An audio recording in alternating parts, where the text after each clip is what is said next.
नितिन खोसला, जालंधर से।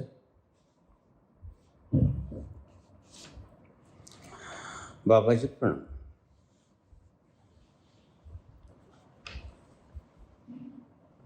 मैं जब टोटल साइलेंस में बैठता हूँ तो कभी कभी आपको डीप लविंग वाइब्रेशंस अपने दिल से भेजता हूँ। क्या ये वाइब्रेशंस आपको और सारे संसार को रिसीव हो जाते हैं, या यह एक फ्रूटलेस एक्सरसाइज है?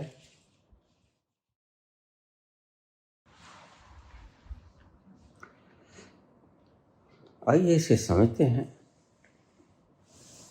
बहुत तलों की गहराइयों से शांत होकर सुनना। जवाब गहरा है, प्रश्न भी गहरा है। मैं रोज बोलता हूं कि 3 तल हैं। पहला तल बुद्धि का, दूसरा तल हृदय का, और तीसरा तल जहां तुम स्वयं विराजमान हो। 3 तल।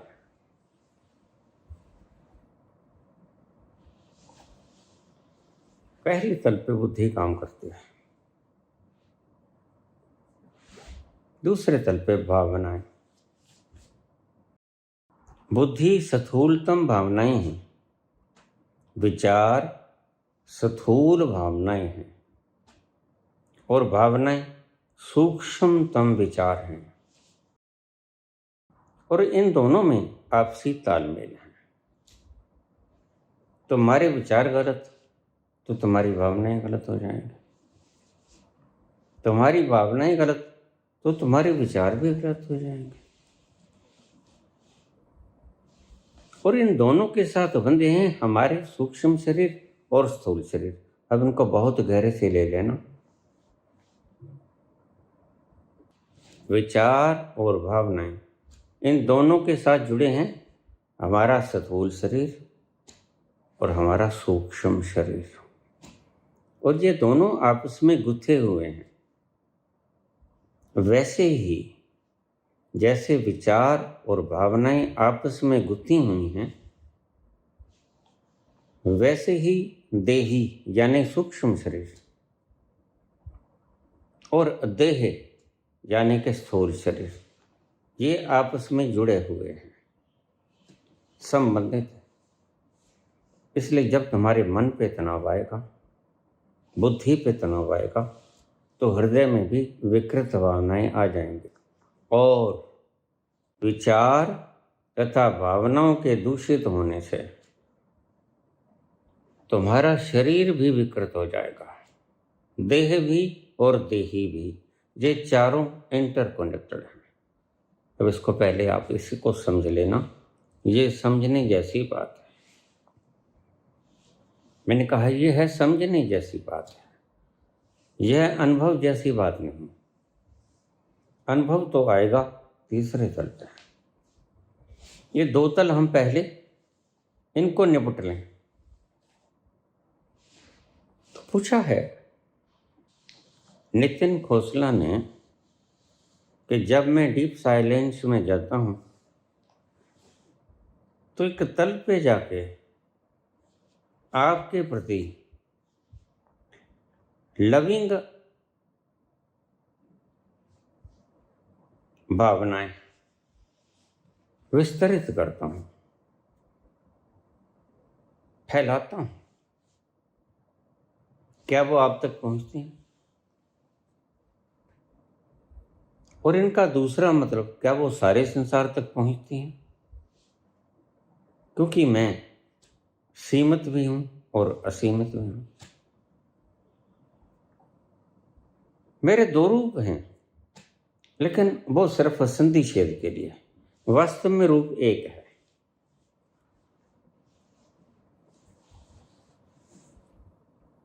जे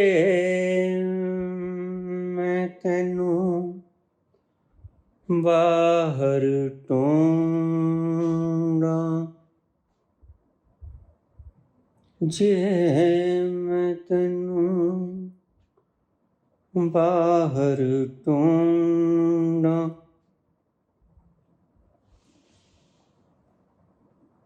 तांदर कौन समाया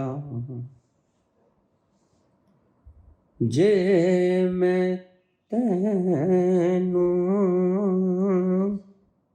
अंदर टूंडा ते बाहर किस दी माया।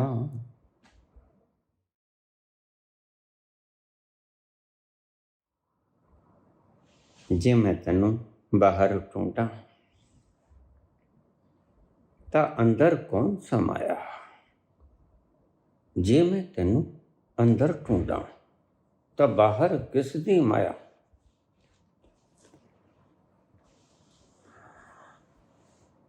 अंदर तू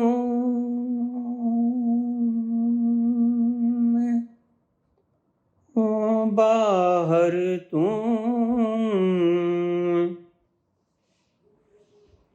अंदर तू बाहर तू वेखा हर थां तेरा साया। अंदर तू बाहर तू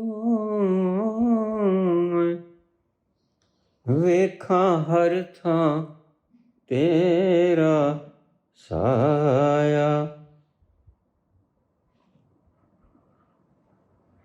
मैं भी तू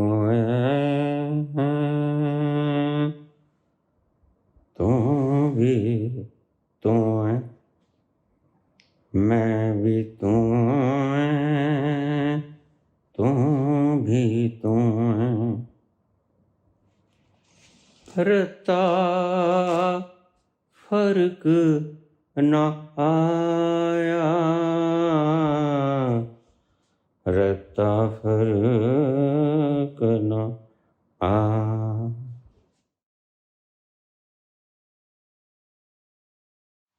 बाहर तू है अंदर तू है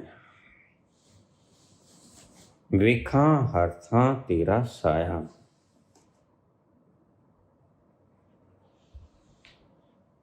मैं भी मैं हाँ मैं भी तू है तू भी तू है। कैसे कह रहे हो दोनों एक बात। मैं भी मैं हूं तू भी मैं हूं ये भी कह सकते हैं हम। मैं भी तू है तू भी तू है। रत्ता फर्क न नजर रत्ता फर्क न नजर आया। कोई भेद ना हुआ इसे अभेद कहते हैं।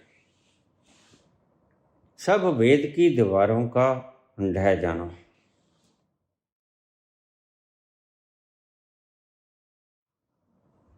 भेद रहित अवस्था इसे तुम अद्वैत भी कह सकते हो।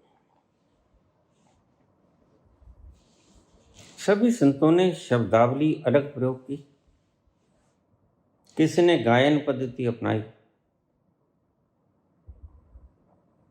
किसी ने गद्य की भाषा किसी ने पद्य की भाषा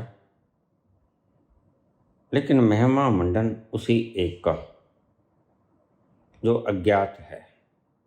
अब ये ध्यान से समझना। संत लाख बार पुकारता है कि वह अज्ञात है।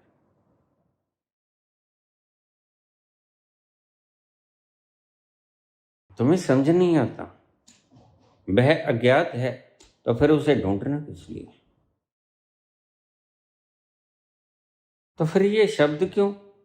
ये शब्द बड़े क्षुद्र हैं बड़े तुच्छ हैं। ये ढूंढना क्यों। ये ढूंढना बेकार है।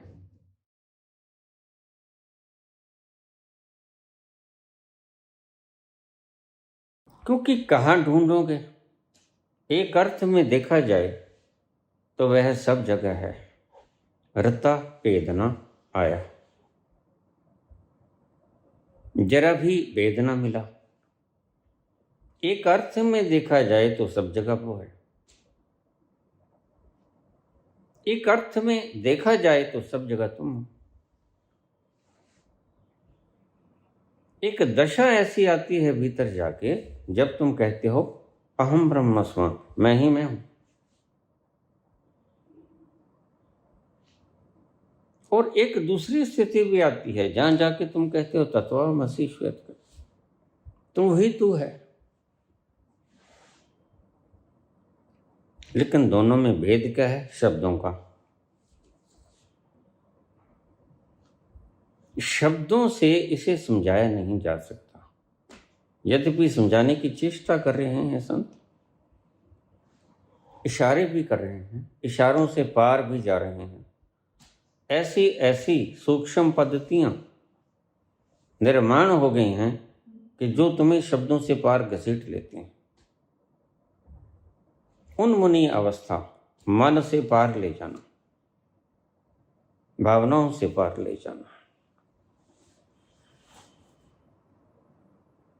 जब तुम बैठते हो साइलेंस में, टोटल साइलेंस में, वो मुकाम कौन सा? मुकाम बहुत गहरा है। ना तुम विचार में होते हो, ना तुम हृदय की भावनाओं में होते हो। जहां डीप साइलेंस है वहां तुम्हारा वजूद है, तुम वहां हो जाते हो। ये बड़ी सुंदरतम स्थिति है, काव्यात्मक स्थिति, जहां से कविता फूटती, जहां से गीत झरता, जहां से रस बिखरता, जहां से ठंडी मादक हवाएं चलती, और जहां से तुम्हारा हृदय झूम झूम जाता है, तुम वहां पहुंच जाते हो। और देखना, कहने में तो ऐसा ही आएगा कि मैं बिखेरता हूं लविंग वाइब्रेशंस, प्यार भरी सुंदर सुंदर सुरीली तरंगों को। क्या तुम्हें महसूस होती हैं? अब देखिए, अगर तो तुमने उस स्थिति में जाकर, जहां जाकर विचार खत्म, जहां जाकर भावनाएं खत्म, इन दोनों से पार जो तुम्हारा अपना असली स्वरूप है, जिसे कृष्ण भगवान स्थिति प्रज्ञा कहते हैं, तुम प्रज्ञा में स्थित हो जाते हो। बिल्कुल नहीं मिलते, लेकिन उससे कहीं दूर तुम वहां खड़े होते हो। और वहां खड़े होना भी भाग्यशाली से कम नहीं, क्योंकि अगर तुम वहां तक चले गए तो याद रखना, किसी ना किसी दिन वह प्यार भरा पैगाम तुम्हें खींच ही लेगा, तुम्हें खींचे जाने को मजबूर होना ही पड़ेगा। ये बड़ी प्यारी अवस्था है। वहां से जो तरंगे उठती हैं वह बिल्कुल डीप तल से नहीं आती, जिसे डीपेस्ट तल कहते हैं। ये बात बड़ी गहरी है। जैसे जैसे मैं बोलूं वैसे वैसे उसके संग चलते रहें। जहां से तुमने लविंग वाइब्रेशन भेजी वहां तक ही पहुंचेंगी मैक्सिमम। और जब तुम वहां मिल गए, इक मिक हो गए, जिसे हम कहते हैं, यक सा हो गए, उसके साथ एकाकार हो गए, तो वहां से तो स्वाभाविक तरंगें उठती हैं, समस्त अस्तित्व के लिए उठती हैं, सदा उठ रही हैं, हर वक्त उठ रही हैं।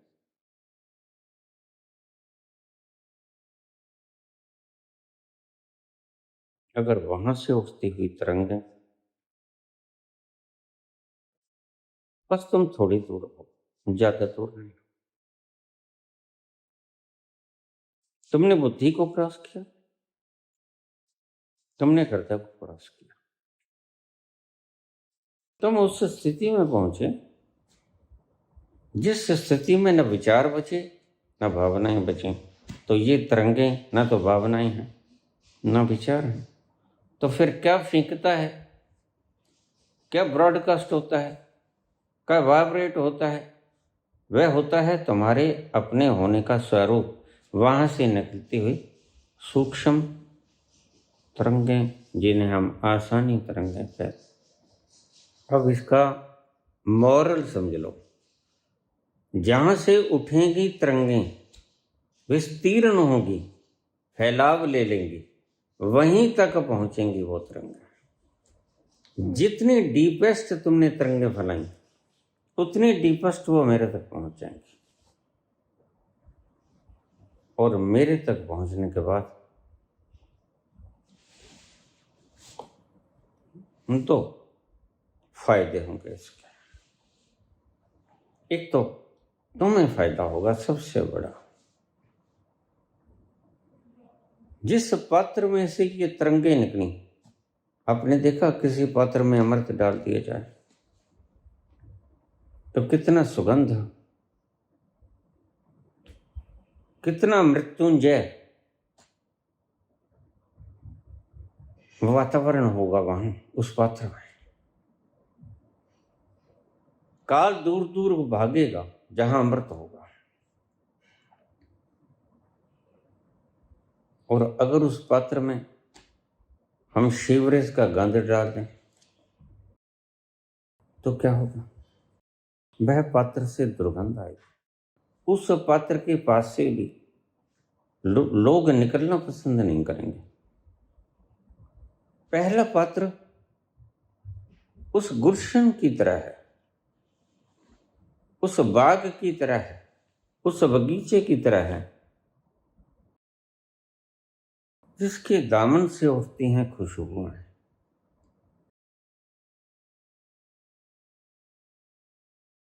जिसके गर्भ से उमड़ती है सुगंध,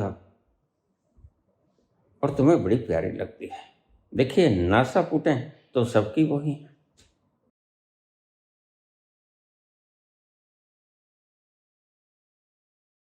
और जिस पात्र में होता है नफरत, घृणा, विचार, भावनाएं, तो जैसा होता है वैसा ही वो पात्र हो जाता है। पात्र में गंदगी डालोगे, दुर्गंध आएगी। पात्र में अमृत डालोगे, सुगंध आएगी और मृत्युंजय होगी वो। वह काल को जीत लेगी। बस तुम उस मृत्युंजय स्थिति से थोड़ा सा दूर हो। अगर थोड़ी सी छलांग लग गई, बस एक कदम आगे, तुम उस अवस्था में पहुंच जाओगे जहां मृत्यु को जीत लिया जाता है। मृत्युंजय उसे ही कहते हैं, महामृत्युंजय जाप। वहां पहुंचने के बाद जो गुंजार होता है वो अमृतत्व से भरा होता है। उसी स्थिति को कहते हैं भगवान कृष्ण। वो कटता नहीं, वो मरता नहीं, गलता नहीं, सूखता नहीं, जलता नहीं। उसी स्थिति को, वह मृत्युंजय है। मृत्यु वहां तक पहुंचती नहीं। तुम्हारे कलह कलेश, तुम्हारी जीवन की पद्धति शैली वहां नहीं पहुंचती। तुम्हारी चिंताएं चिंतनाएं वहां नहीं पहुंचती। चिंताएं तो तुम समझते हो, तुम सबको चिंता होती है। चिंतनाएं, ये चिंतनाएं क्या है?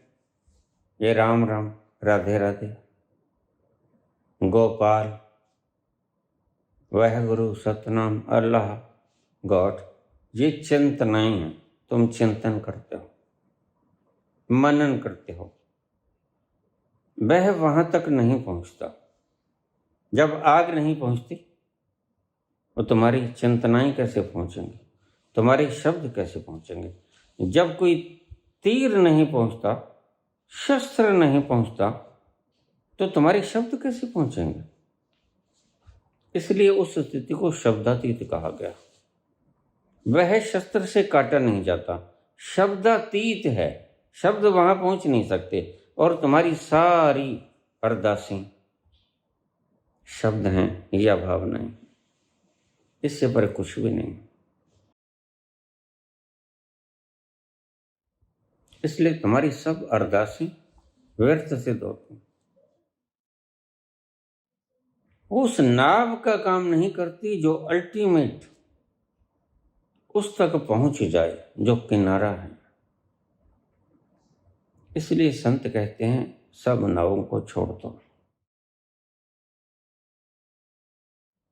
संत तुलसीदास कहते हैं कलियुग केवल नाम आधारा, सुमर सुमर नर उतर ही पारा। बस वो सिमरन का अर्थ चूक गए और नाम का अर्थ भी चूक गए। मैंने बड़े विस्तार से दोनों के नाम बताए। समर्ण हो जाए, अचानक तुम बैठो प्रेमिका की याद आ गई, अचानक तुम बैठो प्रेम की याद आ गई, क्या करोगे? तुम किसी काम में व्यस्त हो,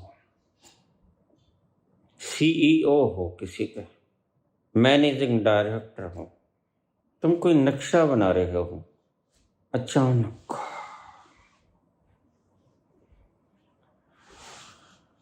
वो याद आ जाती है। बहुत शाद माथे उन्हें हम भुला कर, अचानक ये क्या हो गया।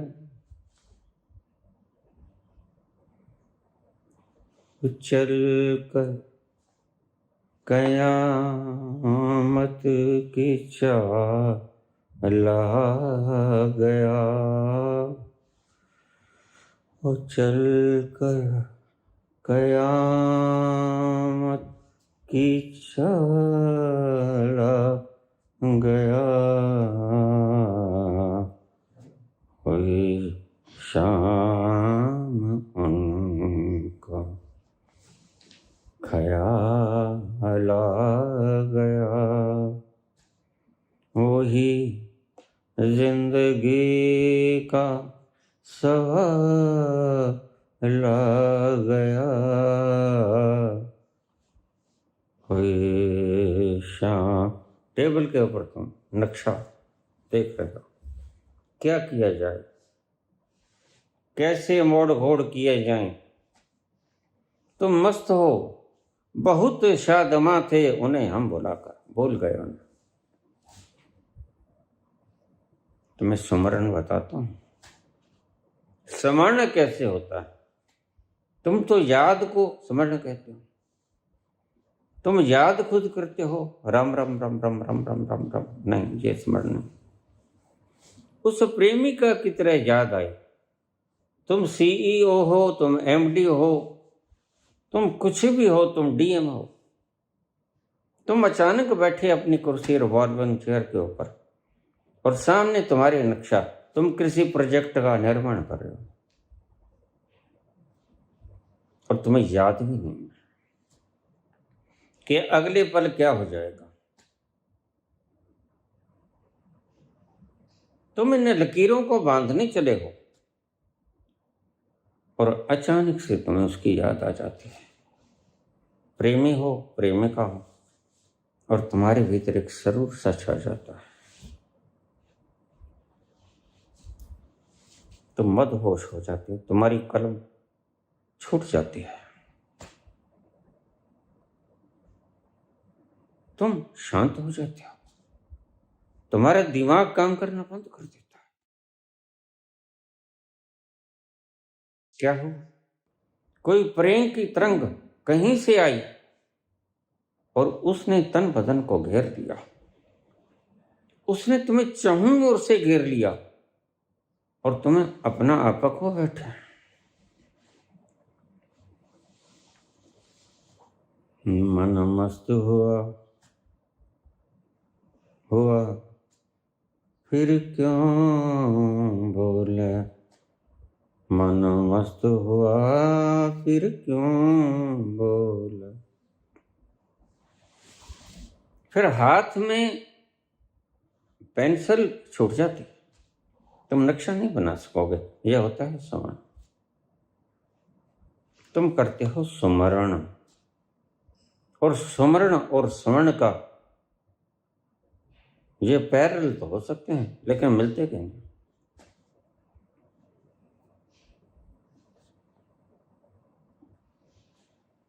पूछा है, मैं ये जो लविंग वाइब्रेशंस छोड़ता हूं, क्या वो आपको मिल जाती हैं? या संसार उनसे प्रभावित होता है? बिल्कुल होता है। अब देखिए, क्यों कहते हैं लोग कि नफरत मत फैलाओ? पहले, नफरत फैलाना उस पात्र में गंदगी को डालने के समान है जो पात्र तुम हो। तुम्हारा मस्तिष्क आज गंदगी का ढेर हो गया। इसमें ईर्ष्या, द्वेष, बदला, इनकी भावना। इसमें ऐसा कोई क्षमा का भाव नहीं। क्षमा का भाव आएगा जब तुम लविंग तरंगों से भर जाओगे। प्यार भरी तरंगों से भरा हुआ मन क्षमा करने के योग्य होता है। इसलिए शास्त्रों में लिखा, क्षमा वीरस्य भूषणम, वह व्यक्ति वीर कहा जाता है। इसलिए भगवान महावीर को वीर कहा गया। नाम उनका वर्धमान था। महावीर उनकी उपाधि थी, अलंकार था, जो संतों को उन्हें देना पड़ा। वह वीर जो क्षमा करता है, वह वीर जो अपने अपराधी को भी क्षमा करता है। कृष्ण कहते हैं, लक्षणों को देखना, तुम्हें पता चल जाएगा कौन संत कौन असंत। यही लक्षण है। ईसा के हाथों में कीलें ठोंकी जा रही हैं, बड़े दर्द में हैं। जरा सोचिए उस दशा को। सलीब के ऊपर टंगे हुए ईसा बड़ी गोल मेखी ठोक दी गई हैं लकड़ी की उस सलीब में, और इतना भारी व्यक्ति उन कीलों से ठहर गया है। देखिए कैसा मुकाम होगा, कैसा दृश्य होगा। एक 70-80 किलो का मानव इन कीलों के सहारे खड़ा है। इसे चिपकाया नहीं गया। कितनी व्यथित करुण गाथा। क्या तुम्हारे हृदय में आंसू नहीं आते? क्या तुम्हारी आंखों में अश्क नहीं उड़ते? क्या दर्द से तुम्हारा जीरा कंपता नहीं? ऐसे एक व्यक्ति को तड़पा तड़पा के मारना, जिन्होंने तड़पा के मारा, उसका मुख्य कारण वो तो लोग थे ही, लेकिन उन लोगों ने 30 दीनार में उसके प्रिय शिष्य जुदास को खरीद लिया था। और जुदास एक बार पैसे के लालच में तो पैसे के लालच में तो आज के राजनीतिक आ जाते हैं। ये लो भाई, वित्त मंत्रालय संभाल लो, हम तुम्हें माफ कर देते हैं, तुमने लाख गुना किया, माफ, भगवान हैं हम, आओ थोड़ा त्रिवेणी संगम कर लो और उस पार आ जाओ, हमारे साथ खड़े हो जाओ। जैसे हम दूध के नहाए वैसे तुम भी दूध के नहाए हो जाओ। लेकिन भीतर तो कुछ ना बदला, बाहर का लेवल बदला। पगड़ी नीली से सफ़ेद हो गई या सफ़ेद से गेरवा हो गई, कोई फर्क नहीं पड़ता। हृदय न बदला, ईसा का हृदय बदल जाता है। क्यों बदल जाता है? इसका कारण है भीतर से उठते ही वो लविंग वाइब्रेशंस जो वो दुनिया के लिए फैलाते हैं, उनका खुद का कल्याण हो जाता है।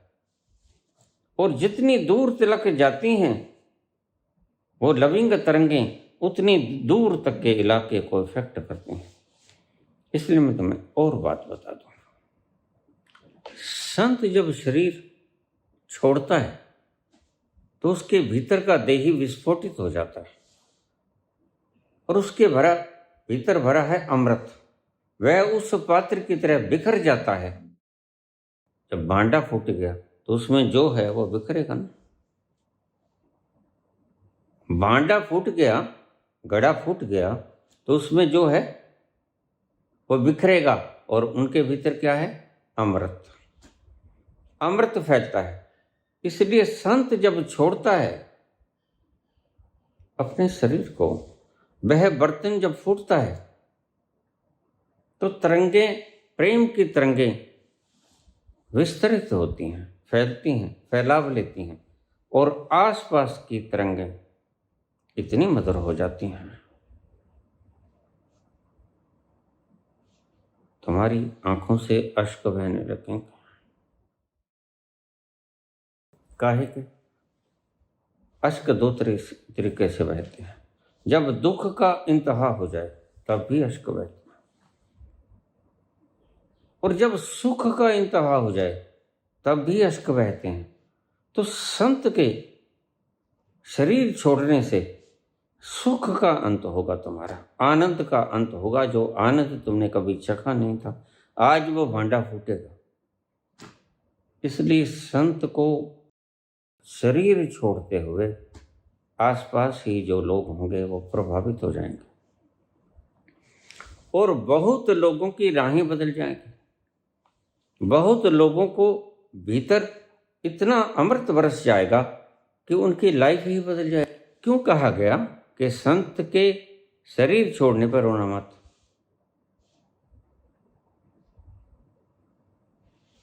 दुखी हो के मत रोना,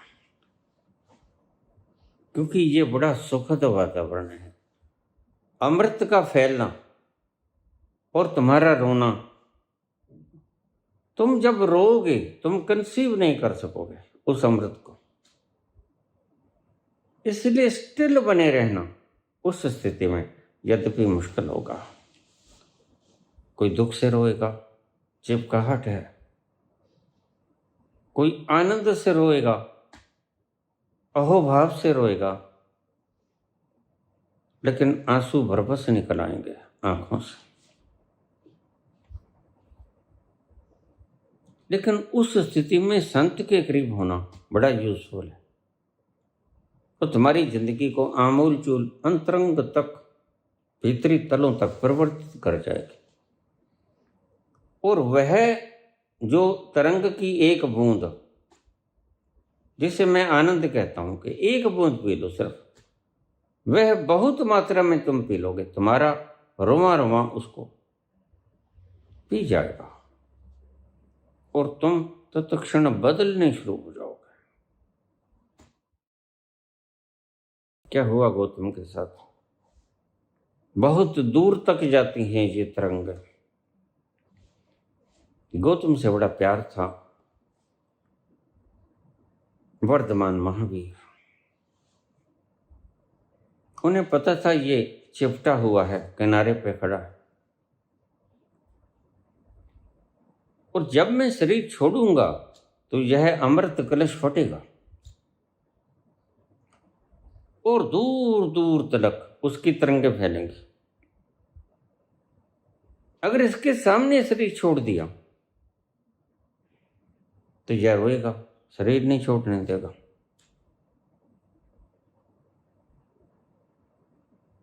इसकी चिपकाहट मुझे भी बरबस शरीर छोड़ने से रोक सकती है, क्योंकि कुछ बंधन ऐसे होते हैं जिस शिष्य ने सारी उम्र सेवा की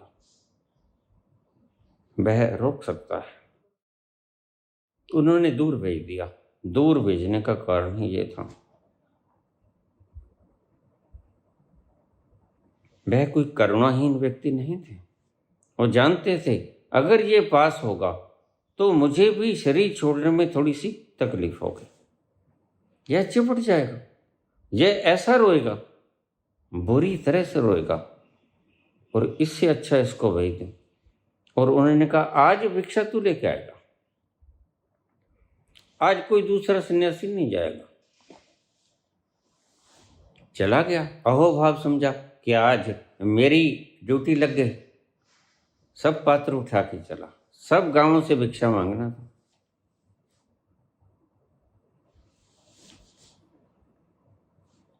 और बाद में वृक्ष के नीचे बैठे हुए वर्धमान ने पूछा,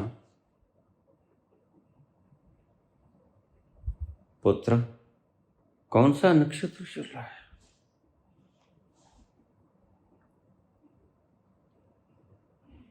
प्रभु हस्त नक्षत्र चल रहा है।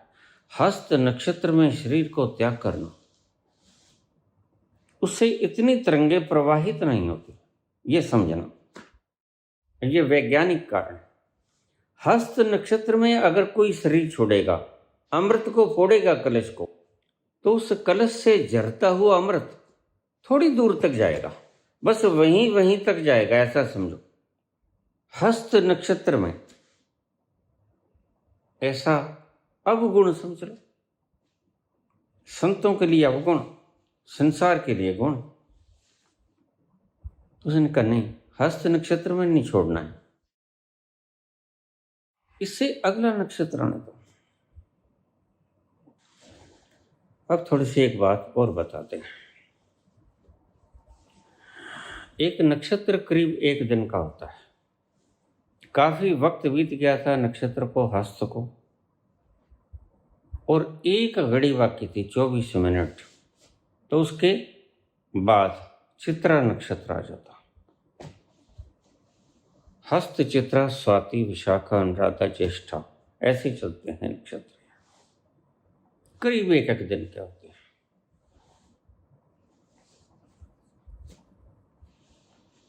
उसके बाद चित्रा, उसके बाद स्वाति। जो स्वाति नक्षत्र में शरीर छोड़ता है वो बड़ा शानदार होता है, बड़ी दूर तक उसके किरणें जाती हैं। लेकिन हस्त से कहीं ज्यादा चित्रा बढ़िया। तो महावीर ने सोचा एक दिन और विलंब कर देना ठीक ना होगा। मैंने आज भेजा ही इसलिए है, प्राण तो आज ही छोड़ने होंगे, मटका तो आज ही फोड़ना होगा, देही को आज ही मिलाना होगा। देही तो खाक हो चुका था। देही के साथ जो मैंने कहा चेतन की एक हल्की सी बूंद होती है, बस उसको सागर में उड़ेलना था, इतना सा काम करना था। और जब वो छोटी सी चेतना की बूंद समानी समुद्र में, जब समुद्र में समा जाएगी, इतना वृहत आनंद का पैगाम वहां फैलेगा कि उससे तुम झूम झूम जाओगे, उससे तुम्हारी गुणवत्ता भीतर की बदल जाएगी।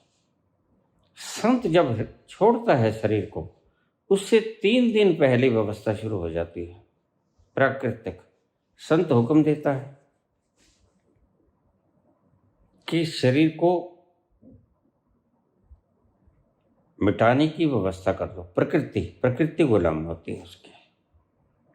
प्रकृति उपाय करना शुरू कर देती है, धीरे धीरे तोड़ना शुरू कर देती है। जैसे कहीं से इलेक्ट्रिक कनेक्शन तोड़ना हो, तो जहां जहां से भी तोड़नी है तारें, वहां वहां से हल्के प्लास्टिक हटाता जाएगा कि बाद में कट मार देंगे। उसी ढंग से सारी व्यवस्था, इसको करने में 3 दिन लग जाते हैं। उसके बाद एकदम से मेन स्विच को ऑफ करना होता है। ये आपको समझा रहा हूँ आपकी भाषा में। आज यही भाषा उपलब्ध है, इसलिए मैं मजबूर हूँ आपको इसी भाषा में समझाने के लिए। मरने की प्रक्रिया में 3 दिन लग जाते हैं, 3 दिन। इसलिए जैनियों ने रस्म चौथा बनाया। बस 3 दिन के बाद खत्म रस्म चौथा। वे क्यों? क्योंकि 3 दिन पूरे हुए तो उसके बाद कुछ भी ना बचा, बूंद समुद्र में मिल गई और अब इसको विदा करते हैं। तो रस्म चौथा जैनी में बना। लेकिन सनातन इतनी दूर तक ज्ञान, सनातन से ज्यादा दूर तक इस मसले में पहुंच गए जैनी महावीर। सनातन 13 दिन ले लेता है, धीरे धीरे धीरे धीरे भूलने में भूलता जाएगा, इधर उधर भटकेगा, शरीर को खोजेगा, शरीर में फिर से आने की चेष्टा करेगा। इसलिए सनातन ने मुर्दे के दोनों पांव बांध दिए। अब जरा इस विज्ञान को देखना, अगर मुर्दे के दोनों पांव हम बांध देंगे तो नेगेटिव पॉजिटिव एक हो गया। अब वो मुर्दा, उसकी आत्मा चाहेगी भी तो शरीर में प्रवेश नहीं कर सकेगी।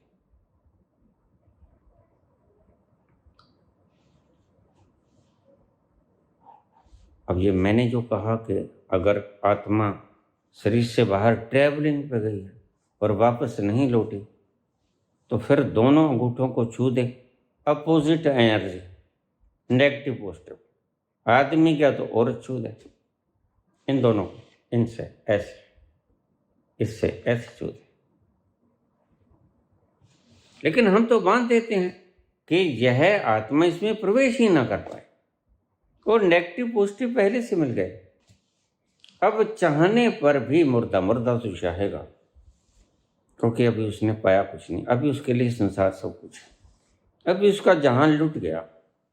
लेकिन 72 घंटे पहले से आहट शुरू हो जाती है मृत्यु की। संसारी को पता नहीं चलता, सन्यासी खुद आदेश देता है कि अब इकट्ठा कर लो सारा सामान, अब बचा तो कुछ है नहीं। देह ने भुगत लिया सब कुछ, देही गल गया, रह गई वो बूंद जिसने समुद्र में समाना है। अब इस प्रोसेस को खत्म करो। तो तत्क्षण प्रकृति, ये विराट ब्रह्मांड, इसका आदेश सुनकर वो अपनी प्रक्रिया शुरू कर देती है, और इस काम में 3 दिन लगते हैं। बस यही 3 दिन थे जब नानक इस संसार से कटे रहे। जी एक सिंबॉलिक रिप्रेजेंटेशन, एक एब्रिविएशन था समझाने का। अन्यथा 3 दिन नदी के अंदर डूब कर रह जाना, श्वास नहीं आएगा तो शरीर नहीं बचेगा। देखिए सिद्धांत, संसार के सिद्धांत सबके लिए समान है, वो चाहे ज्ञानी है चाहे अज्ञानी है। अगर ज्ञानी भी कूद गया तो भी वह जितनी व्यवस्था तक अपने देह को, अपने श्वास को रोक सकता है, उतनी व्यवस्था तक ही वो जीवित रहेगा। और जब श्वास आना बंद हो गया तो उसके सारे तंतु, न्यूरॉन्स मरने शुरू हो जाएंगे। प्रक्रिया मरने की सेम, शारीरिक, क्योंकि शरीर की संरचना सेम, सिद्धांत सेम। तो सांसारिक व्यक्ति के हम पांव के अंगूठे बांध देते हैं, क्योंकि संसारिक व्यक्ति लौटने की चेष्टा करेगा। अब देखिए, अब दूसरी व्यवस्था आ गई। जैसे आशुतोष जी महाराज, मैंने शायद 2-2.5 साल पहले एक वीडियो डाला था। मैंने कहा ये व्यक्ति कभी उठेगा नहीं, कितनों को और लेके जाएगा इस भ्रम के होते हुए, यह पता नहीं। और मैंने सुना है एक साथ भी तो गई। 3 दिन तक संभावना होती है लौट जाने की, लेकिन गृहस्थी की तो वो भी संभावना नहीं होती। गृहस्थी को तो कनेक्शन काटा होता है प्रकृति ने। संत खुद अपना कनेक्शन काटने को आदेश देता है। यहाँ कुछ भी नहीं ऐसा हुआ, यहाँ तो एक मिस हैपनिंग हो गई। यहाँ निकलना था नाभि से और महाराज निकल गए सहस्रार से। सहस्रार से जब देही गल जाता है, मैं आपको फिर समझा दूं, पहले बोला हुआ है, और अकेली वो बूंद चेतना की रह जाती है, तो वह निकलती है, उसको रास्ता यही है। लेकिन अगर वो चाहेगा कि मैं देही को साथ लेके निकल जाऊं, तो फिर बहुत मामला खराब हो जाएगा। यही हुआ आशुतोष के साथ, और मैंने तुम्हें कहा था वो कभी नहीं लौटेगा। अभी तक तो नहीं लौटा, लौटने का इंतजार है। लौटने के इंतजार में ना जाने कितनी मम्मी से इजिप्ट के अंदर दफन की हुई हैं, कितने तुम्हारे मुसलमान और ईसाई दफन किए हुए हैं। एक क़यामत आएगी, परमात्मा उठाएगा। कोई क़यामत नहीं होती, कोई परमात्मा नहीं उठाता। क़यामत होती है जीते जी होती है। क़यामत उस प्रलय को कहते हैं जो तुम्हारा अहंकार मिट जाए, वो क़यामत होगी तुम्हारे लिए, वो प्रलय होगी तुम्हारे लिए। एक गिदड़ के पीछे शेर पड़ गया था। गिदड़ बहुत तेज भागा। वो कहता देखो शेर भाई, मुझे खा लेना, लेकिन प्रलय हो जाएगी मुझे खाते ही। शेर बोला कैसे प्रलय हो जाएगी? कहते थोड़ी दूर तो चले जाने तो मुझे, दूर से समझाऊंगा तुम्हें कैसे हो जाएगी। उसने कहा चलो। अब शेर इतना बुद्धिमान तो होता नहीं, और शेर के ऊपर बैठने वाली सिंह वाहिनी कितने की समझदार होगी समझ लो। जो शेर मांस खाता है, उसके ऊपर बैठने वाली की पूजा करने वाले लोग दही और आलू खाते हैं। अब इन मूर्खों को बताएं क्या? दुनिया को समृद्धि देने वाली लक्ष्मी, उसका वाहन क्या बना दिया? उल्लू। और सबसे पहले पूजन करने वाले सर्वश्रेष्ठ मस्तिष्क रखने वाले गणेश, गण ईश प्रथम, जिनकी वंदना होती है, उनकी सवारी क्या बना दी गई? चूहा। उनका वजन 1200 किलो। इतनी मूढ़ता को खंडित किया संतों ने। लेकिन कमाल की बात है कि ना आप पर सुनार की हथौड़ी चली, ना लोहार का हथौड़ा चला, ना ही किसी मजदूर का गण चला तुम्हारे ऊपर। कुछ नहीं चला तुम्हारे ऊपर, तुम बिल्कुल वैसे के वैसे हो। इन्हें ही मूढ़ कहते हैं। जरा सोचो, सिंह वाहिनी शेर के ऊपर बैठी, और शेर तो घास नहीं खाता भाई।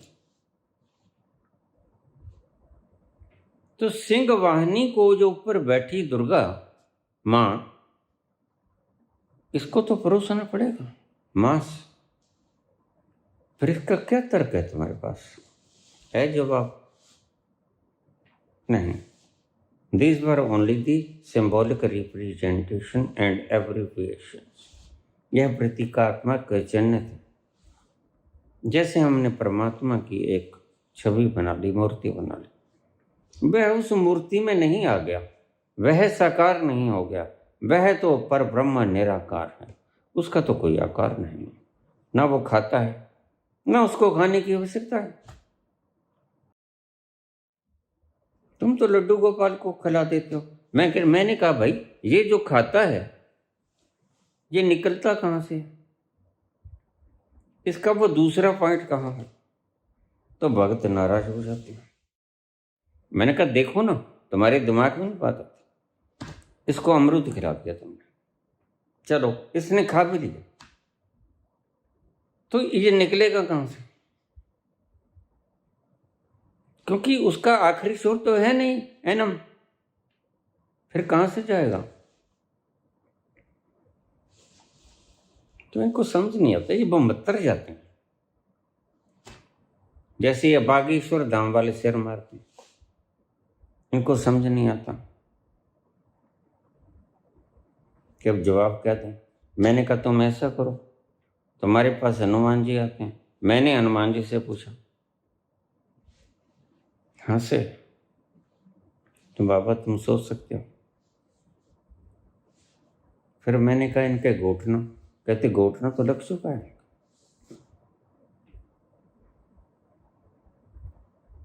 किसी धार्मिक फैलाव को एक अंधविश्वास की तरह फैला देना संविधान के विरुद्ध है। धारा क्या लगती है, मैं कोई वकील नहीं, लेकिन ये सरेआम व्यक्ति कह रहा है कि हिंदू राष्ट्र बना देंगे और इसको कोई पकड़ते हैं। क्यों? इसका आका भाई है।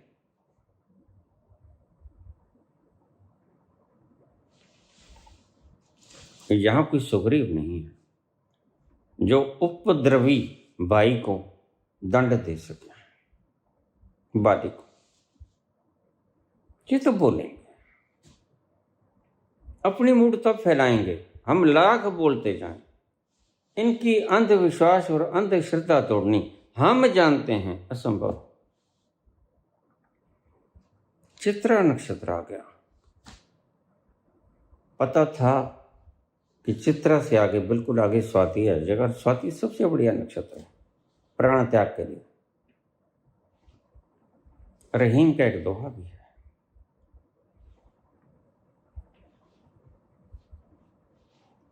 कदली सीप भुजंग मुख स्वाति एक गुण तीन, जैसी संगत बैठी है तैसों ही फल दें। एक स्वाति नक्षत्र के भीतर एक बूंद टपकती है आसमान से, वह केले में, सर्प के मुंह में, सीप में पड़ जाए तो एक जगह विष बन जाती है, एक जगह मोती बन जाती है और एक जगह फल बन जाती है, स्वादिष्ट फल।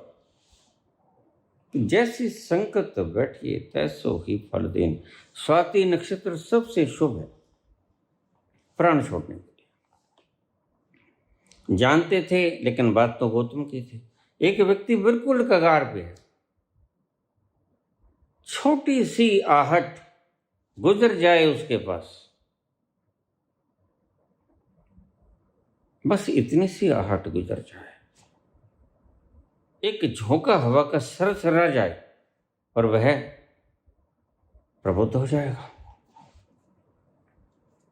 तो उसने कहा यहाँ इसके पास तो शरीर छोड़ना ठीक नहीं, उसको भेज दिया। वह वापस आया, पूछा एक घड़ी के बाद, हाँ महाराज शुरू हो गया है। और प्रथम प्रहर में उन्होंने, चित्रा के प्रथम प्रहर में प्राण छोड़ दिया। भीषण तरंगे निकली और उस तक को लुभान्वित कर गई और बहुत दूर था। वह भागा। किसी ग्रामीण औरत ने बता दिया था तुम्हारे गुरुजी तो गए, शरीर छोड़ गया। वह भागा, सब भिक्षा फेंक दी उसने, तेजी से भागा, रोता रोता भागा। जाके देखा तो सब वही था, मूर्तवत बैठे भगवान महावीर। बड़ा रोया चिल्लाया, बड़ा रोया चिल्लाया। एक छोटी सी पर्ची दे गए थे लिख के अपनी भाषा में, रोएगा चिल्लाएगा, बहुत कुछ जो इकट्ठा हुआ मेरी क्लिंगनेस में वह बाहर निकलेगा और एक बार हल्का हो जाएगा। जब हल्का हो जाएगा तो पूछेगा मेरे लिए कोई संदेश। 24 घंटे पास रहने वाला व्यक्ति, तो उनको ये छोटी सी पर्ची थमा दी। रोया, भड़ास निकल गया, सब कैथार्सिस हो गया। चेतन अचेतन सब खाली, चेतन अचेतन सब खाली। रह के गया, देही तो खाली हो गया। बिल्कुल बिल्कुल पॉइंट पे था वो, उसको कहीं लेके नहीं जाना था। उसका देही विलीन, सब विलीन, लेकिन एक मोह का, सिर्फ एक मोह की क्लिंगनेस चिपकाहट बन के रह गई। तुम्हें नहीं पता तुम्हारी कौन सी चिपकाहट तुम्हें बांधे हुए। थोड़ा सा वक्त वक्त पे ऑब्जर्व कर लिया था। उसने पूछा कोई संदेश? पर्ची पकड़ाते गई, गुरु जी ने ये दिया। पर्ची खोली जल्द से, पढ़ा, गौतम, नाव ने तुम्हें किनारे पे लगा दिया, यानी मैंने, गुरु प्रेम ने, गुरु की आज्ञा अनुसार तुम चले, बिल्कुल चले, और तुम किनारे से लग गए हो। अब छोड़ो नाव को, किनारे पर कूद जाओ, बस तुम अपने मुकाम पे पहुंचे ही हुए हो। तत्क्षण ज्ञान हो गया। बैठ गए, उन्होंने भी प्राण छोड़ दिया। गौतम भी प्रभुत्व होकर प्राण छोड़ दिया। देही पहले से ही गायब था। दो गए एक बार में, कुछ बस एक घड़ी के बाद समझ लो, दो बूंदें इकट्ठी समुद्र में समा जाना शायद इतिहास की प्रथम बार की घटना, ऐसे कि वो हुआ नहीं।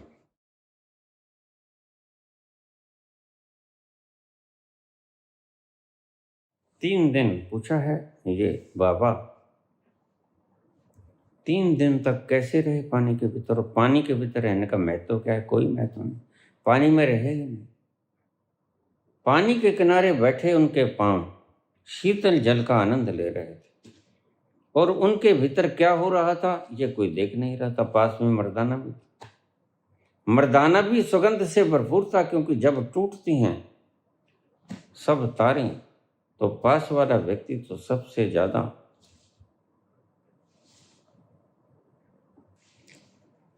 प्रभावित होता है।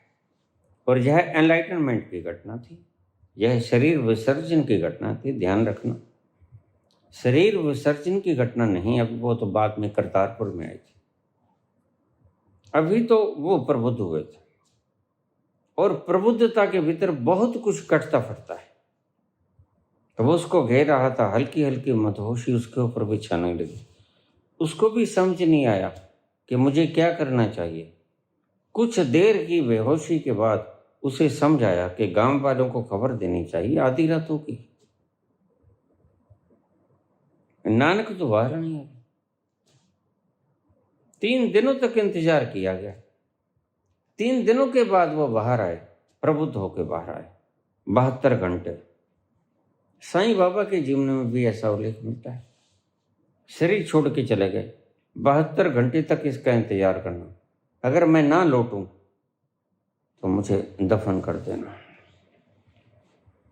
आखिरी संस्कार कर देना, अंतिम संस्कार कर देना। 72 घंटे के बीच में लौट आए वो। ये 72 घंटे बड़े कीमती होते हैं। यह एक ऐसा समझो कि परमात्मा के बनाए हुए संसार का एक विधान है, नियम है, या अध्यात्म का एक नियम। जैसे संसार के नियम है, अध्यात्म का नियम। शरीर और चेतना के संबंध के लिए तो आत्मज्ञानी होकर बाहर आए, आंखें खोली। 3 दिन के बाद आंखें खोली, सभी खुश हुए, लेकिन नानक वो न थे। जो गए थे वो न थे। पूर्ण बदलाव हो गया था। उससे पहले उन्होंने सतोरी की झलक देखी, और आज वो प्रबुद्ध हुए। इसलिए 3 दिन पूछा तुमने कि 3 दिन का महत्व क्या है? यही महत्व है, ये एक नियम। आध्यात्मिक व्यक्ति के भीतर वह बंधन टूटते टूटते टूटते टूटते स्थिति प्रज्ञ की स्थिति तक आ जाना, उसमें 72 घंटे लगते हैं। पहले से डिटरमिन्ड होता है। Coming events cast their shadows before, किसी का ये शब्द है, किसी महान पुरुष का। तो वह अपनी शैडो बिखेरने लगती हैं। जब शरीर से टूटेंगे कनेक्शन, जहां जहां तुम्हारी वासनाएं चिपटी हुई हैं वो टूटेंगी, तो एक मधुर जाल निकलेगा सुगंध का। वह वातावरण विस्तीर्ण होगा प्यार का पैगाम लिए, और साथ वाला व्यक्ति सम्मोहित हो जाएगा। तो जब समाधि घटित हो रही हो, प्रबुद्धता हो रही हो, तब भी उस व्यक्ति के करीब होना बड़ा शुभ होता है। और जब परम समाधि हो रही हो, जैसे महापरिनिर्वाण कहते हैं, कैवल्य की वो परम अवस्था जहां व्यक्ति अकेला हो जाता है, उसके पास होना बड़ा शुभ है, आनंददायक है और सौभाग्य की बात है। तीनों तल तुमने समझ लिया। तीसरे तल पे तो कोई वाइब्रेशन आती है नहीं, ये देखिए, वहां से कोई वाइब्रेशन नहीं उठती, क्योंकि वाइब्रेशन उठने को जाएगी कहाँ, सब जगह वही तो है। प्रेम इधर से उधर तो होता नहीं, प्रेम तो ठोर की ठोर रहता है। दादू दूजा को नहीं, दूजी मन की दौड़, दौड़ गई संशय मुटा, वस्तु ठोर की ठोर। जहां जो कण है वहां वह रहेगा। बस तुम कहां से लौट के आए, कितनी दूर से तुम सैर सपाटा करके आए संसार में, तुम्हें आते देर अबेर हो सकती है। तुम जितनी दूर निकल गए उतनी दूर आने में भी लग सकती है, लेकिन वह तुम्हें वहीं मिलेगा जिसको छोड़ के जहां गए। तो चेतना कहीं जाती आती नहीं है। इसलिए भगवान कृष्ण ने कहा कि आत्मा न जन्मती है न मरती है, न गति करती है, कहीं नहीं जाती आती। वह तो अकंप है, निष्कंप है, वह परम ठहराव है। वह कहीं नहीं जाती, कहीं कहाँ जाएगी, क्योंकि जरे जरे में तो वो है। जब जरे जरे में वो है तो उसके जाने का मार्ग ही नहीं बचता। There is no space to transfer. बताइए कहाँ जाएगी। जी उठ कर अब कहाँ जाइएगा, जहाँ जाइएगा हमें पाइएगा। अजीर उठ कर अब कहाँ जाइएगा, जहाँ जाइएगा हमें पाइएगा। बहारों में, सितारों में, ब्रह्मांडों में, गैलेक्सीज में, तुम्हारी आकाश गंगाओं में, सब जगह जर्रे जर्रे में, रोम रोम में वही है।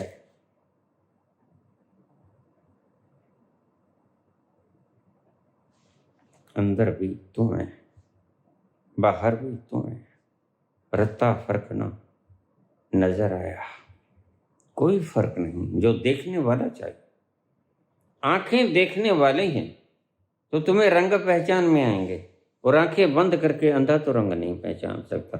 तुम अंधे हो, तुम रंग पहचान ना सको। मैं उन लोगों से कहता हूं जिनकी आंखें हैं नहीं, वो रंग को पहचानने की चेष्टा करते हैं और बुद्धि और हृदय से रंग पहचाने नहीं जाते। जैसे आंखों के बिना रंग नहीं दिखते, वैसे ही दिव्य चक्षु के बिना वह विस्तार नहीं दिखता जो तुम्हारा अपना है। बड़े मजे की घटना घटती है आखिर में। क्या घटती है कि एक छोर पे तुम जब जाते हो, मेरे साथ यही हुआ, तो वहां जाकर जैसे ही आंखें तुम्हारी खुली तो सब भौतिक जगत रहेगा। यह बड़ी अद्भुत घटना है। यद्यपि तुम विश्वास मत कर लेना, तुम्हें होगा भी नहीं, होना भी नहीं चाहिए। इसका आनंद मानो, उस स्थिति में स्वयं उतरो, जाके देखो। कहिए है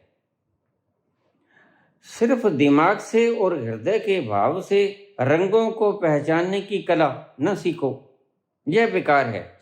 आंखों को खोलने का इंतजाम करो। जो रंगों को अच्छे से बखूबी से देख सकती है, पहचान सकती है, तो क्या होगा?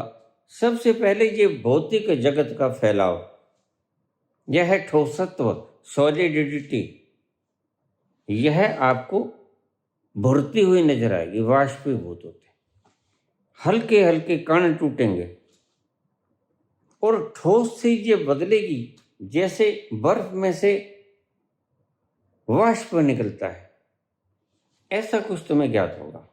श्वेत कण, ये कण श्वेत होते हैं, ये ध्यान में रखना। तो ये ठोसत्व पिघलेगा, पिघलता पिघलता पिघलता यह संसार का ठोसत्व है तो असली, लेकिन क्योंकि तुमने अपना विस्तार देखना कि मैं वास्तव में कौन, तो उसके लिए यह प्रोसेस होगी। मेरे लिए यह प्रोसेस एक ही बार में घटी, यह बड़े मजे की बात। मुझसे लोग पूछ लेते हैं, बाबा ये आपको 2 घटनाएं हैं, एक बार की घटी? बिल्कुल एक बार की घटी। पहले मैं अपने अंतस में उतरा, स्वयं को पहचाना। स्वयं को पहचाना तो मुझे सब नजर आया। ये दीवारें, ये सामने बनी मजार टॉम्ब, ये बैक साइड के अंदर नंबरदारों की दीवार,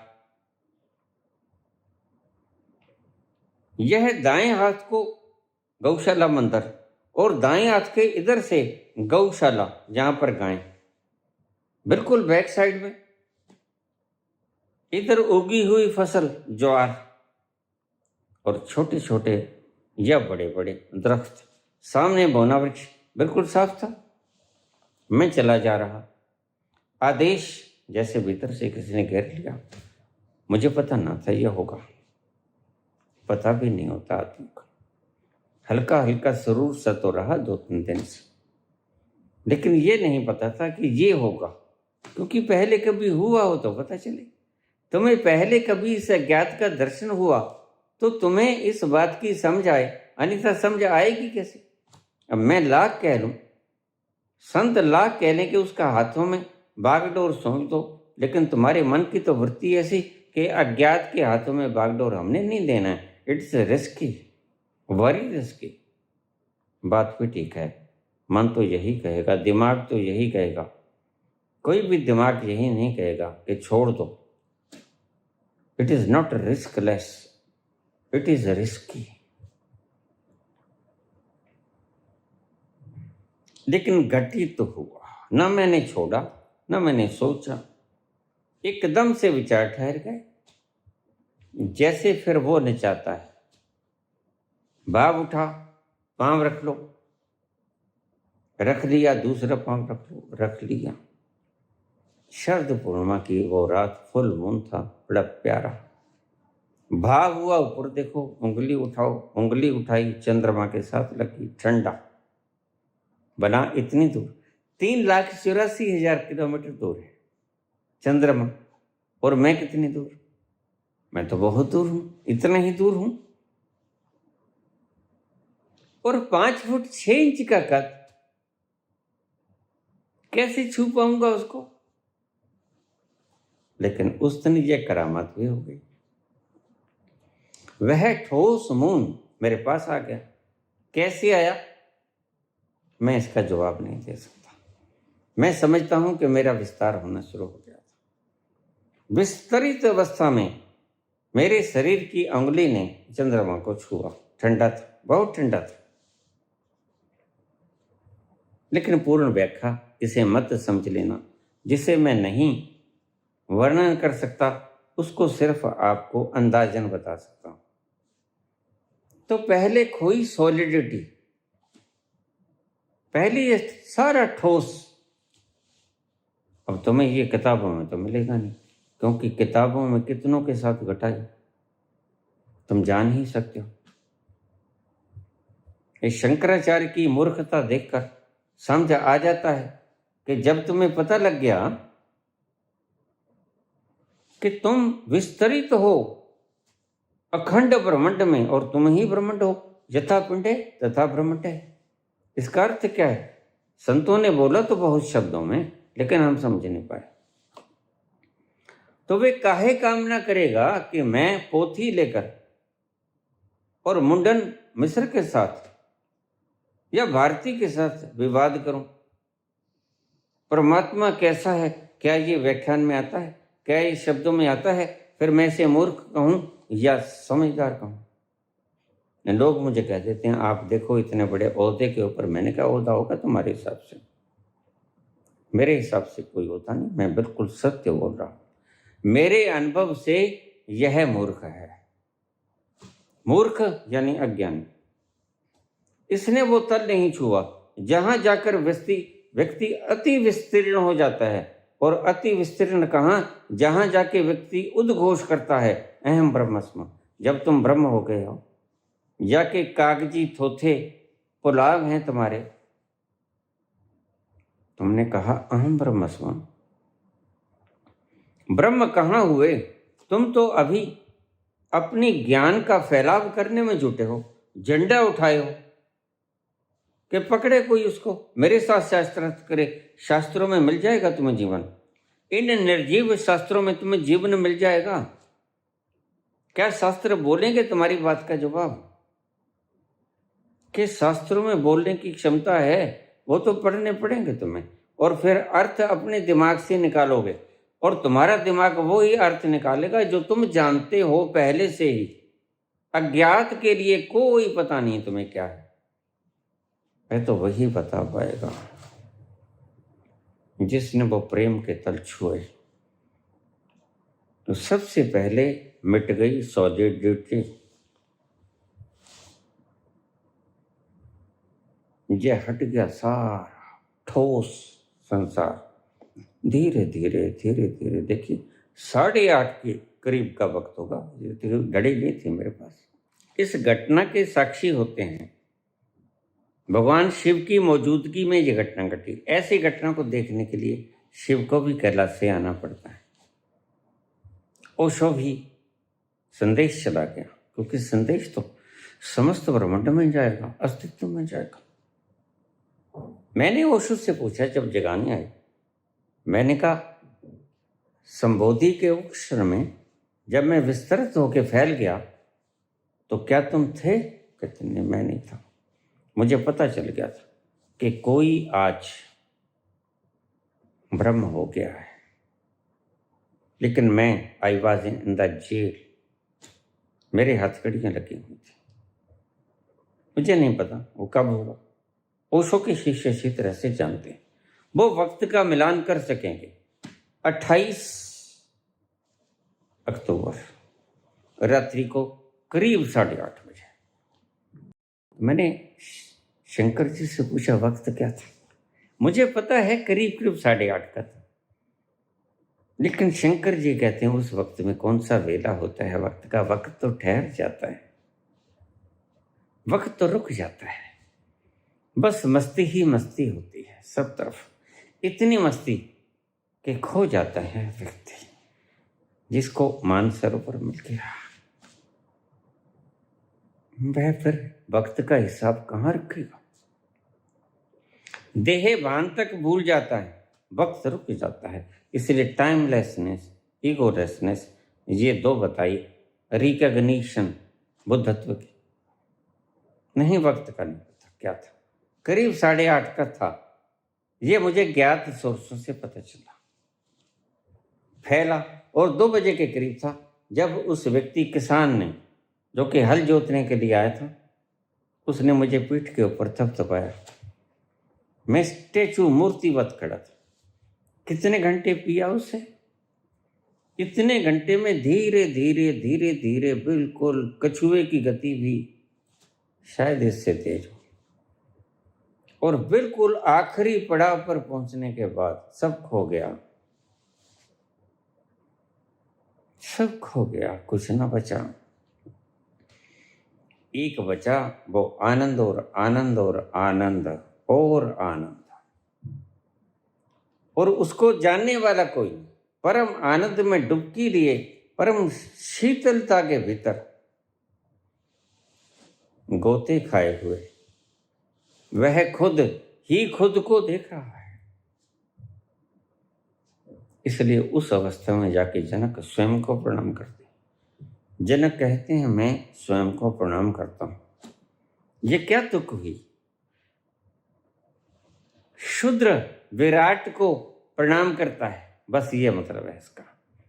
जनक शूद्र हैं शारीरिक रूप में, और वो सभी शूद्र हैं जो ब्रह्म नहीं हुए, जो अभी फैले नहीं, वो चाहे शंकराचार्य क्यों ना हो, जिन्हें अपने अनंत विस्तार का पता नहीं लगा, वो शूद्र ही हैं। और ब्राह्मण के घर में जन्म ले सकते हैं, लेकिन होते शूद्र ही हैं।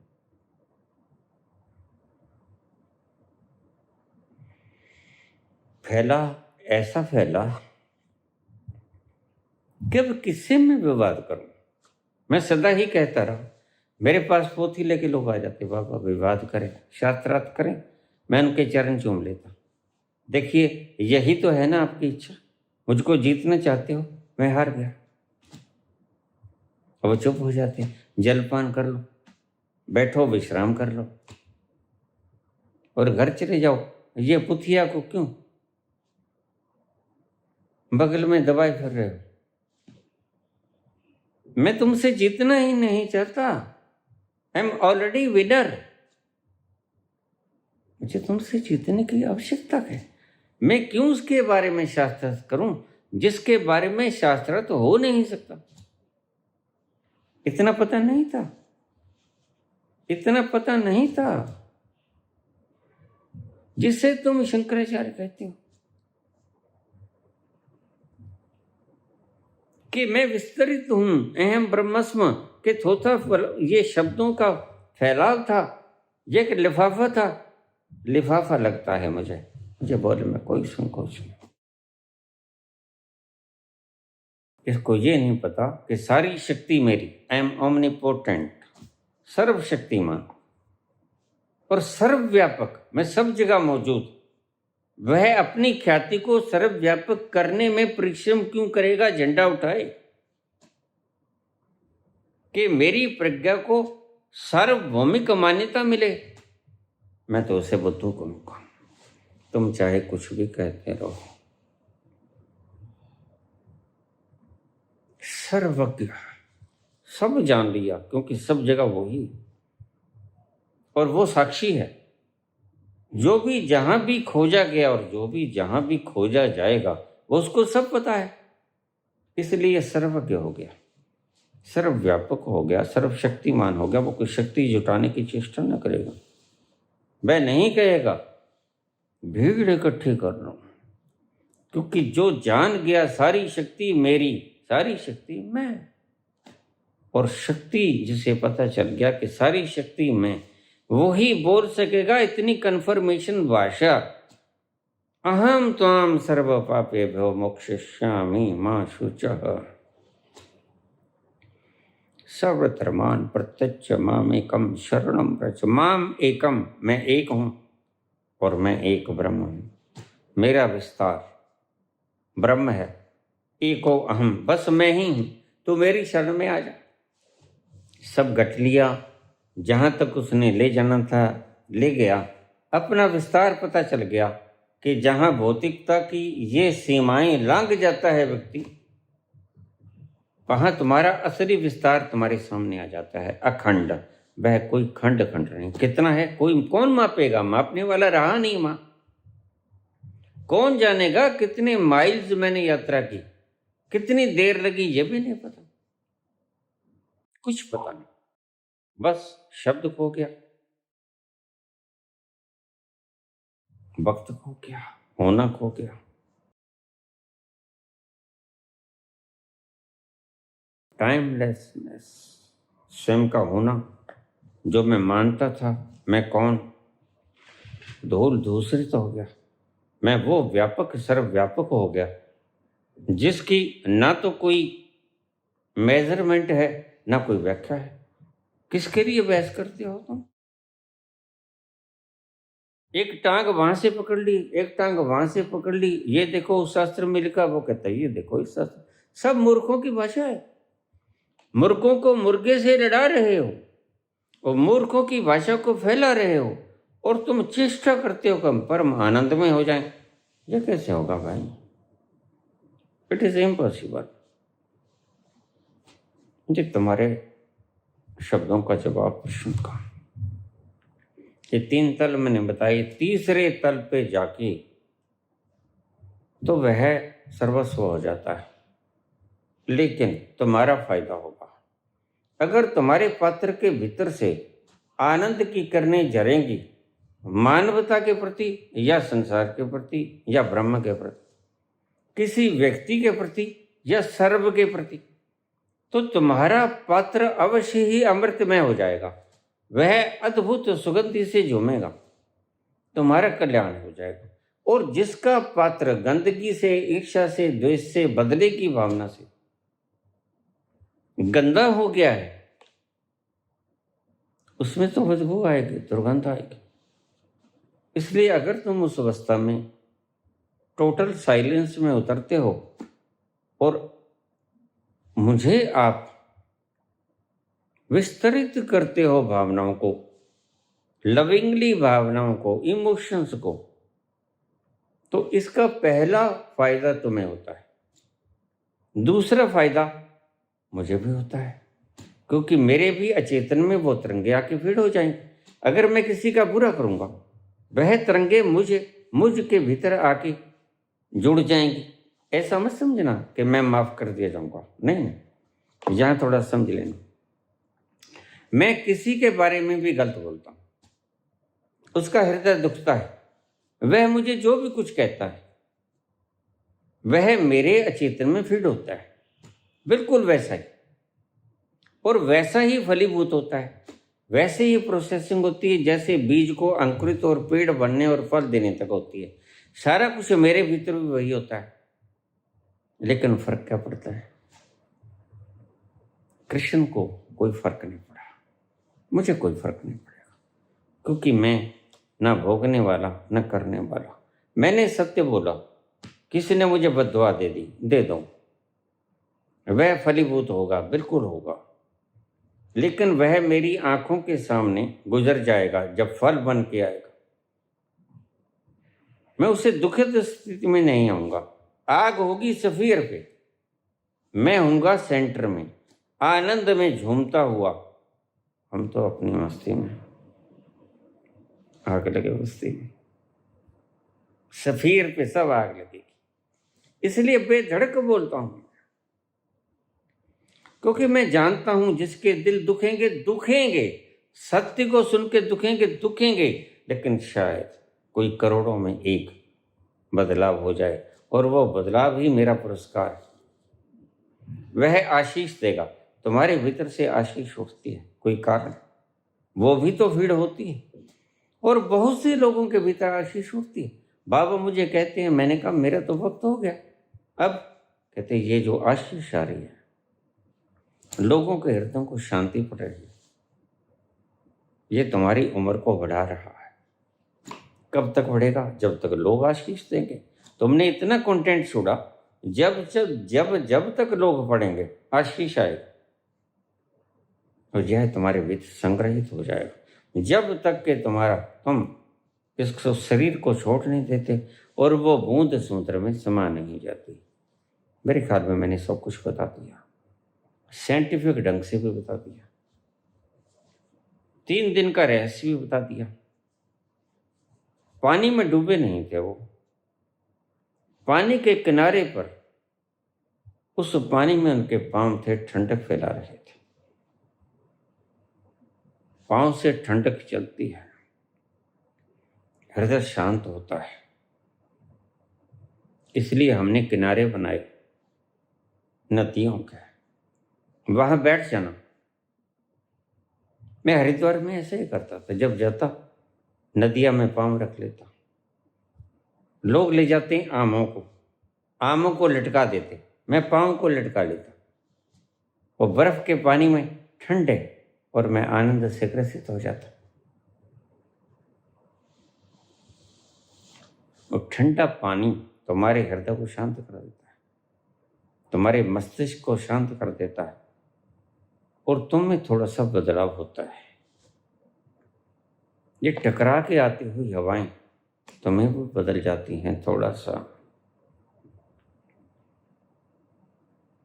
शायद आपको समझ आ गई होगी। ये है सारा फिलोसफिकल वे। फिलोसफिकल शब्दिक ढंग से नहीं, बोलना तो शब्दों में ही पड़ेगा, लेकिन शब्दों के भीतर कुछ भीतर के उन तलों से लिबड़ तिबड़ के जो आती हैं वो चीज़ें तुम्हारे भीतर जब प्रवेश करेंगी अंतस में, तो तुम्हें पता चलेगा कुछ एक्स्ट्रा ऑर्डिनरी है। ये शब्द शब्दों से पार भी हैं, कुछ दूर तक की खबर भी देते हैं। लेकिन तुम्हें कोई श्राप दे, तुम भड़क जाओगे। कृष्ण को कोई श्राप दे, वो भड़केगा नहीं। वो जानता है मैंने किया, होशो हवास से किया। तो गांधारी कहती है जैसे मेरे सामने मेरे कुल का नाश हुआ, कृष्ण तुम्हारी आंखों के सामने तुम्हारे कुल का नाश हो, जाओ मैं तुम्हें श्राप देती हूँ। लेकिन कृष्ण तो कृष्ण है। कृष्ण कहते हैं माते एवं वस्तु भवा, ऐसा ही होगा और वैसा ही होता है। उनकी आंखों के सामने उनके पुत्र सांब के कारण, जामवंती के पुत्र सांब, उनके कारण आपस में लड़ के मर गए। यदु वंश का खात्मा। ऐसे तो धृतराष्ट्र का भी एक अंश बचा, युजुत्सु किसी दासी का पुत्र था, लेकिन अंश तो था कौरवों का। ऐसे ही 2-4 लोग बचे यदुवंश के भी। तो कोई फिक्र नहीं है हमें, इस बात की कोई फिक्र नहीं। और उस तल पर गया हुआ व्यक्ति वो फिक्र करेगा, तुम ये समझना ही मत। कोई फिक्र नहीं, लाग लपेट से बिल्कुल दूर। उसने देख लिया सत्य क्या है, सब होगा विधान से होगा। जो संसार का है संसार के विधान से होगा, जो परमात्मा का है वो परमात्मा के विधान से होगा। सब चीजें वैसे ही चलती जाएंगी, लेकिन विधान में चलती जाएंगी। श्री कृष्ण गोविंद हरे मुरारी, हे नाथ नारायण वासुदेवा, पितु मात स्वामी सखा हमारे, पितु मात स्वामी सखा हमारे, हे नाथ नारायण वासुदेवा। हीर रांझे दे हो गए मेले, हीर रांझे दे हो गए मेले। ये जो तुम कहते हो ना, राधा और कृष्ण के महारास की बात, यही हीर रांझे का है। इसका पैमाना है एक हो जाए दोनों में से, 2 ना रहे तो राधा खो जाती है, राधा का जिक्र नहीं आता, कृष्ण ही रह जाते हैं। बस वहां महारास होता है। जहां सब जगह कृष्ण ही कृष्ण होते हैं, गोपियां खो जाती हैं।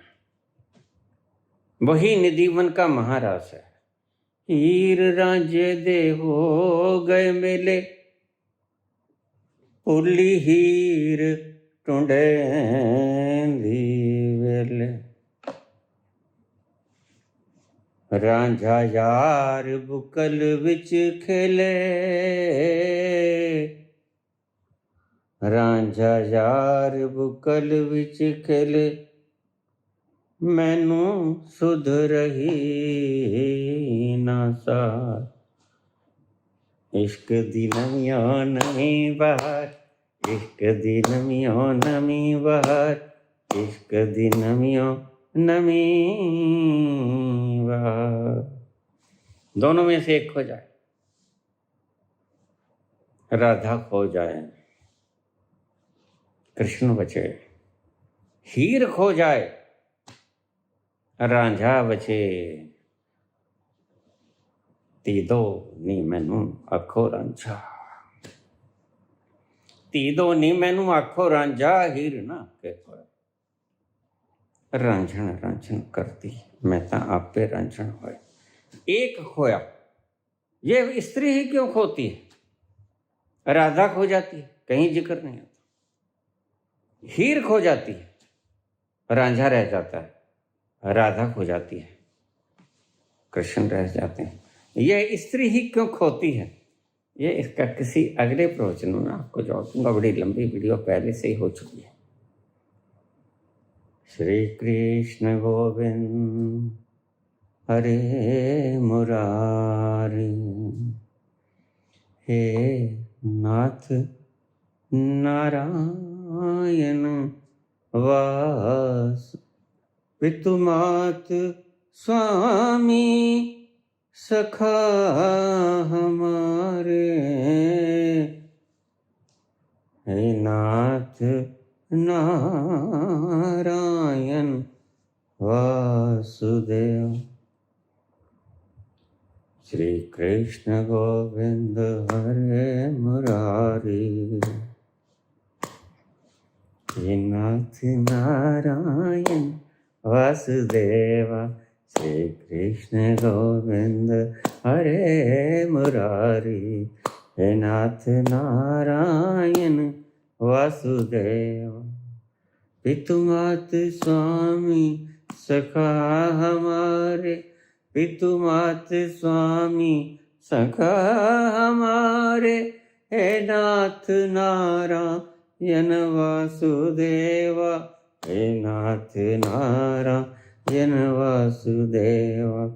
श्री कृष्ण गोविंद हरे मुरारी, हे नाथ नारायण वासुदेव।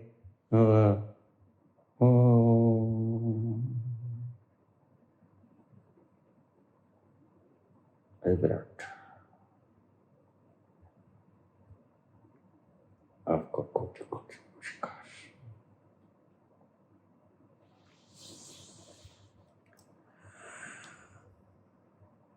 धन्यवाद।